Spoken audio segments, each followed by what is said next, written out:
जय माता की साथियों आज श्रावण मास शुक्ल कृष्ण पक्ष की कामिका एकादशी व्रत के बारे में जानेंगे कि श्रावण मास कृष्ण पक्ष की जो कामिका एकादशी होती है इसका व्रत कब रखा जाएगा, क्योंकि यह एकादशी बहुत ही महत्वपूर्ण एकादशी है। वैसे तो हर महीने में 2 एकादशी आती है, कृष्ण पक्ष की एकादशी, दूसरी शुक्ल पक्ष की एकादशी। लेकिन सभी एकादशियों में जो श्रावण मास कृष्ण पक्ष की एकादशी होती है, कामिका एकादशी, उस एकादशी का महत्व शास्त्रों में बहुत बड़ा बताया गया है। जो भक्त श्रद्धा भक्ति से इस दिन भगवान विष्णु की आराधना करता है तो उसको मन इच्छित फल प्राप्त होता है और उसको सभी प्रकार के सुख प्राप्त होते हैं।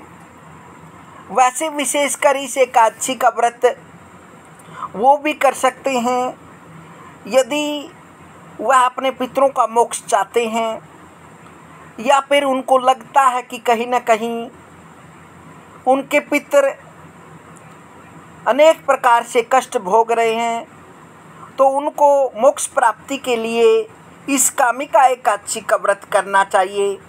इस दिन स्नान आदि से निवृत्त होकर भगवान विष्णु की पूजा करनी चाहिए और कामिका एकादशी व्रत की कथा भी सुननी चाहिए। इस दिन विशेषकर भगवान विष्णु को पीले पुष्प अर्पित करने चाहिए और भगवान विष्णु का पंचामृत से अभिषेक करना चाहिए, क्योंकि श्रावण मास शुक्ल कृष्ण पक्ष की जो कामिका एकादशी है इसका योग बहुत ही सुंदर बन रहा है, जो कि अपने आप में बहुत ही अद्भुत योग है। क्योंकि श्रावण कृष्ण पक्ष की एकादशी 2025 में 21 जुलाई 2025 दिन सोमवार को इसका व्रत रखा जाएगा, जो कि सोमवार का दिन होने के कारण यह एकादशी अपने आप में बहुत ही अद्भुत है।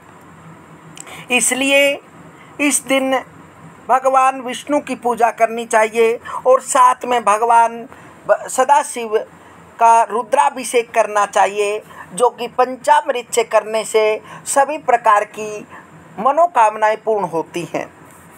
और इस दिन भगवान विष्णु को पंचामृत से अभिषेक करवाकर उसका 1008 नामों से बोलकर नाम पुष्प अर्पित करने चाहिए। जो भक्त श्रद्धा भक्ति से इस प्रकार से इस एकादशी के दिन भगवान शिव की व भगवान विष्णु की पूजा करते हैं उसको अटूट धन लक्ष्मी प्राप्ति होती है और उसके पितरों को मोक्ष प्राप्त होता है, ऐसा शास्त्रों में वर्णित किया गया है। इसलिए यह एकादशी अपने आप में बहुत ही अद्भुत एकादशी है। क्योंकि यदि आपको लगता है कि आपके घर में किसी भी प्रकार की प्रेत पीड़ा है या फिर आपके पितर तृप्त नहीं है तो इस दिन पितरों का तर्पण भी करना चाहिए। कामिका एकादशी इसे पवित्रता के नाम से भी पुकारा जाता है। कामिका एकादशी व्रत की कथा इस प्रकार से है साथियों। प्राचीन काल में किसी गांव में एक ठाकुर रहते थे। क्रोधी ठाकुर की एक ब्राह्मण से वृंत हो गई। परिमाण स्वरूप ब्राह्मण मारा गया। इस पर उन्होंने उसकी तेरामी करनी चाहिए, मगर सब ब्राह्मणों ने भोजन करने से इनकार कर दिया। तब उन्होंने सभी ब्राह्मणों से निवेदन किया कि हे भगवान, मेरा पाप कैसे दूर हो सकता है। इस प्रार्थना पर उन सब ने उसे एकादशी व्रत करने की सलाह दी। ठाकुर ने वैसा ही किया। रात्रि में भगवान की मूर्ति के पास जब वह शयन कर रहा था तभी एक स्वप्न हुआ। स्वप्न में भगवान ने कहा, ए ठाकुर, तेरा पाप सब दूर हो गया है, अब तू ब्राह्मण की तेरहवीं कर सकता है। तेरे घर का सूतक नष्ट हो गया है, ठाकुर 13वीं करके ब्रह्मत्या के पाप से मुक्त हो विष्णु लोक गया।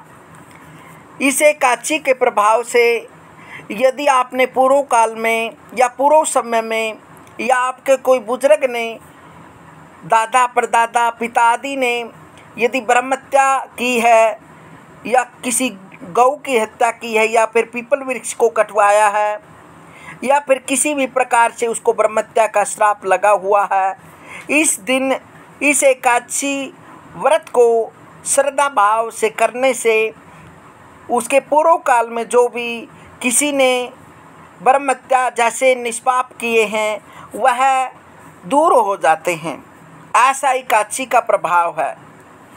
इसलिए यह एकादशी सभी प्रकार के ब्रह्मत्याओं के पाप को दूर करने के लिए बहुत ही महत्वपूर्ण मानी गई है।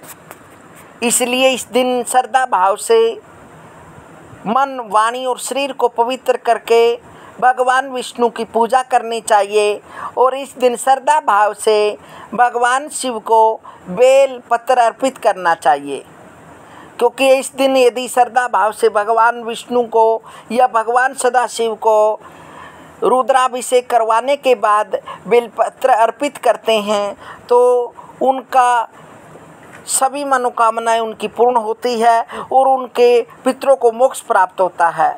उनके पितर उनको आयु, विद्या, धन, सुख, संपत्ति, ऐश्वर्य, मान, सम्मान, प्रतिष्ठा, संतति, धन, शांति प्रदान करते हैं और इस लोक में सभी प्रकार के सुख वैभव प्राप्त होते हैं और अंत में उसका मोक्ष होता है।